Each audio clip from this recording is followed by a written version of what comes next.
হুমায়ুন আহমেদ স্যারের বই আমরা বাঙালিরা মানে ঘরে লালন করি।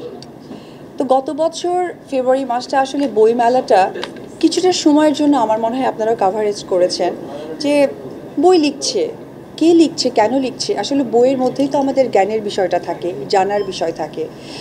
অনেকেই আছে যে বই পড়তেই ভালোবাসেন, অনেকেই আছে যে বই থেকে অনেক কিছু জ্ঞান নেন, অনেক সত্য, অপ্রিয় সত্য এবং অনেক কিছু। তো আমি নুসরাতের সাথে আমার দীর্ঘ ১.৫ বছর হচ্ছে পথ চলা। আপনারা এর আগে হয়তো বা খুব একটা দেখেননি। সেই ২ বছরে আমি দেখেছি যে একটা মানুষ কতটা পরিশ্রমী হতে পারে। আমি যদি ব্যক্তি জীবন নিয়ে নুসরাতকে বলি, আমার মনে হয় যে ইন্ডাস্ট্রিতে কাজ করার কোনো প্রয়োজন নেই তার।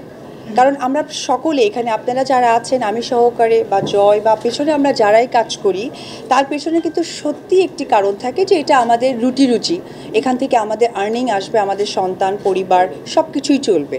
এবং আপনারা যারা এখানে ক্যামেরা নিয়ে আছেন, আপনাদেরও কিন্তু ঠিক সেই লক্ষ্যটাই আছে, আমি যদি সত্যি বলে থাকি। তবে এই মেয়েটার না আসলে সত্যি কথা বলতে গেলে তার শ্বশুর বাড়ি বা বাবার বাড়ির এই জায়গা থেকে প্রয়োজনটা নেই। তবে মানুষের যদি প্রতিভা থাকে, সেটা যে কোনো জায়গা থেকেই নিজেকে প্রেজেন্ট করে। তা আমি সত্যি, আমি ওকে, আমাকে দিদি ডাকে, এত রেসপেক্ট করে। আজকে আমার সত্যি গর্বে অনেক বুকটা ভরে যাচ্ছে, কারণ বোনদের ভালো লাগে না, বোনদের ভালো লাগে, এটা সত্যি। তো এই রুহি, এটা ও যখন পিকচারাইজ করেছে আপনারা দেখবেন, পাশাপাশি বই লিখেছে এবং বইমেলায় আসবে। আমার আশাও আছে যে বইমেলাতে আমি যাব ওর স্টলে, একটা অথেন্টিক বই, এবং আমি মন থেকে ওর জন্য অনেক অনেক বেশি দোয়া করি, প্রে করি ওর লক্ষ্যে যেন ও এগিয়ে যায়।